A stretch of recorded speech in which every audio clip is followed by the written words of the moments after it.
Hello everyone, welcome back.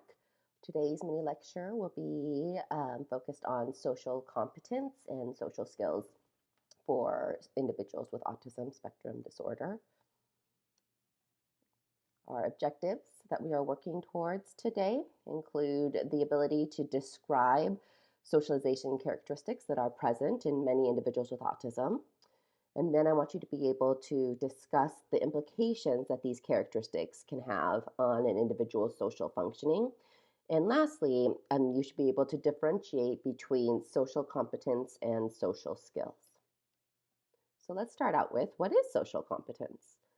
Well, social competence describes a person's ability to successfully engage in social interactions and relationships with other individuals.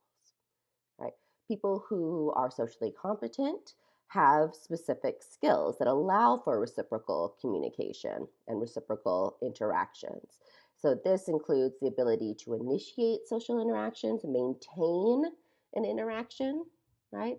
And understand how to interact appropriately with others, even in difficult situations. So being able to modulate how you interact depending on the situation and depending on the person that you are dealing with.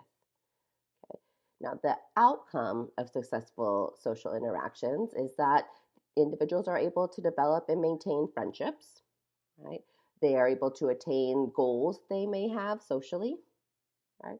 And they are more fully included into the school or community.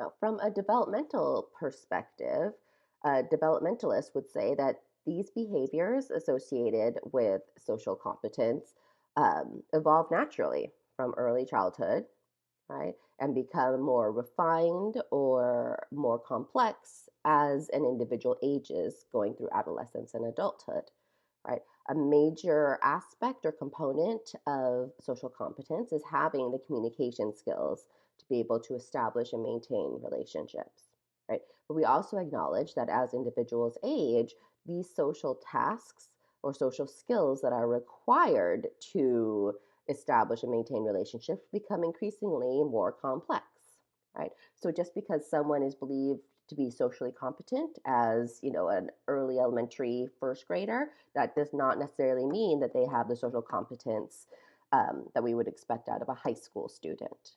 Okay, so from a developmental perspective, we acknowledge that behaviors that are associated with social competence change and evolve through time as an individual ages. Now, for our individuals with autism, it is well established that many individuals will have trouble developing the social skills that are necessary and critical to be socially competent.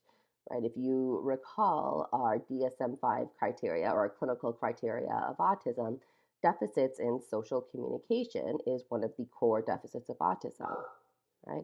And the ability to successfully participate in reciprocal social interactions with peers and friendships are often hindered with individuals with autism, right?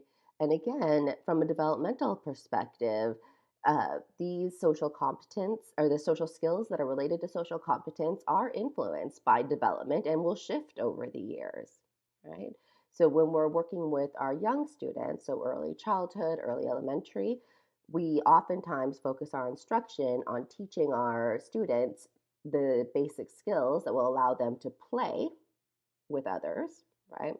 And then it becomes increasingly more complex when it shifts from skills to engage in like a physical social interaction, such as, back and forth playing with balls or building blocks together. And that shifts to more of skills that were required to maintain friendships or maintain romantic relationships. Okay, so these are all part of social competence, but the goals related to social competence will vary and change as an individual matures. Now, related to social communication and autism is we acknowledge that social communication deficits are a core deficit of autism, right? So I want you to think about as you're reading this week's readings as well as the additional asynchronous activities, I want you to think about how social communication deficits can impact or hinder social skill development. Okay, how does it impact the development of social cognition? So, social cognition is a term that we use to describe people's understanding of their social world. So, perspective taking. It are individuals, people who are socially competent, are able to take the perspective of another person, right? So thinking about how is this affecting my friend? How is this making my friend feel, right? Um, Being able to interpret nonverbal social cues, right? Can I pick up on subtle signs that my friend is becoming uncomfortable in the situation, right? Also related to social cognition are the ability to recognize emotion and understand emotion, being able to regulate one's own emotions, right? And how to problem solve. So, do I recognize when I'm becoming frustrated, and am I able to resolve my frustration in a socially appropriate way? Okay. Those are all elements of social cognition, which can be challenging for many individuals with autism. Okay.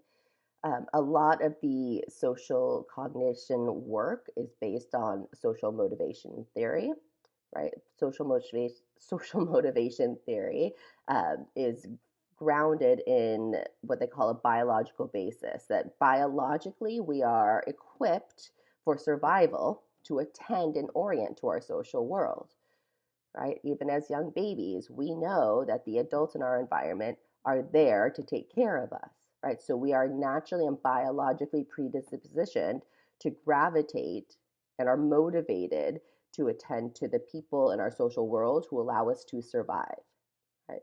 Related to that is human beings, according to social motivation theory, derive natural pleasure in social interactions, right? And that continues to reinforce us or motivate us to seek out continued social interactions. Right? And the end result of gaining pleasure by engaging socially with others and being motivated to engage in social interactions is that it helps us to develop and maintain social relationships or social bonds with people in our social world. So you can imagine for many individuals with autism, if they don't have strong social cognition skills or social skills, that it would be difficult for them to foster and maintain social bonds without appropriate instruction or supports. So I do want to stress the difference here between social skills and social competence. Now, when we talk about social skills, we are referring to specific and separate abilities, right? So a social skill might be that a student knows it will consistently respond to an adult asking them questions, right? So it's specifically referring to an isolated skill, right?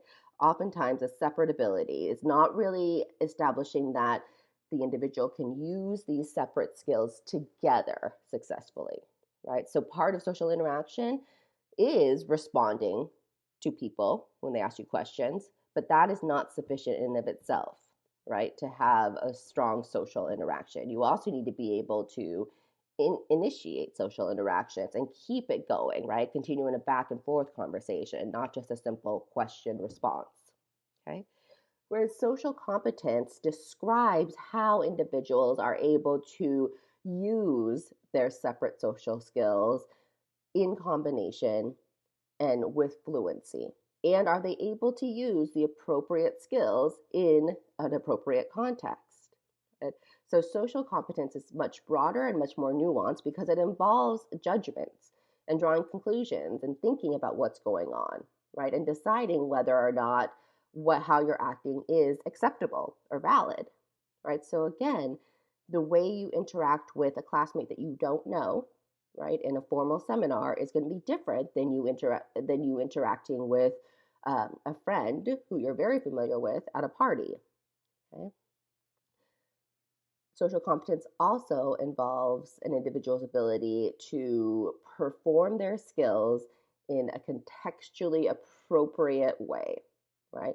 in a way that will get them desirable and socially valid outcomes.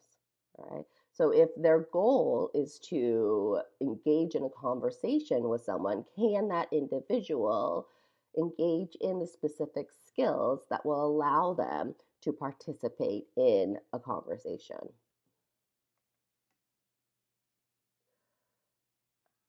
Okay.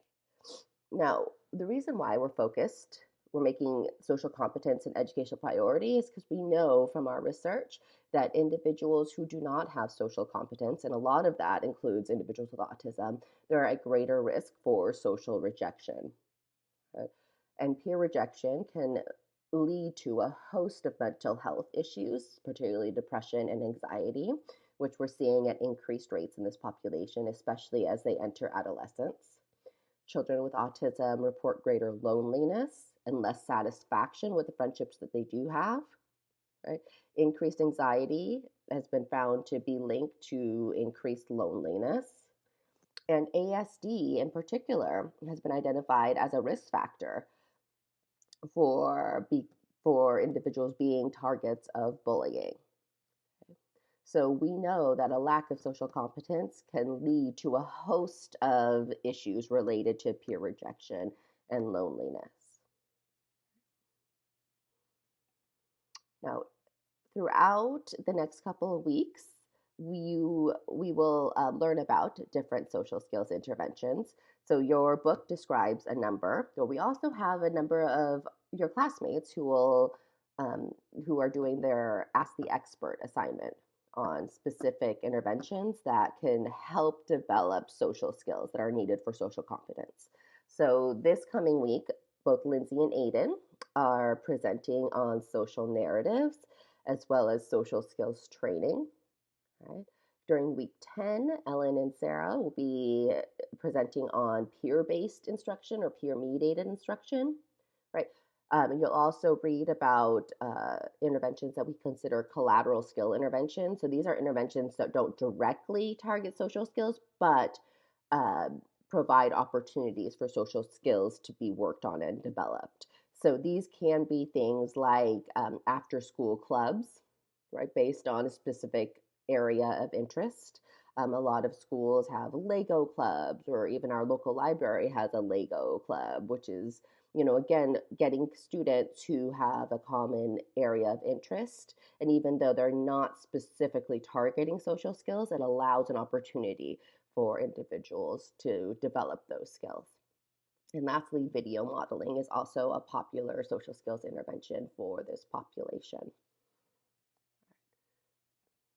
So, the remaining tasks that you have, I would like you to please make sure that you read Chapter 7 before our class meeting. And as I receive any Ask the Expert products or materials, I will post them on our Canvas site.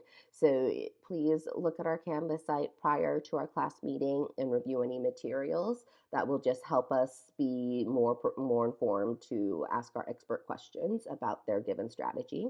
There is another short video that I posted. It's about 8 minutes long. It's called Tips for Building Social Skills. And as always, you'll need to submit your knowledge check and your discussion role before the start of our class meeting on Thursday. All right, that's all for now. I will see you on Thursday. Bye, everyone.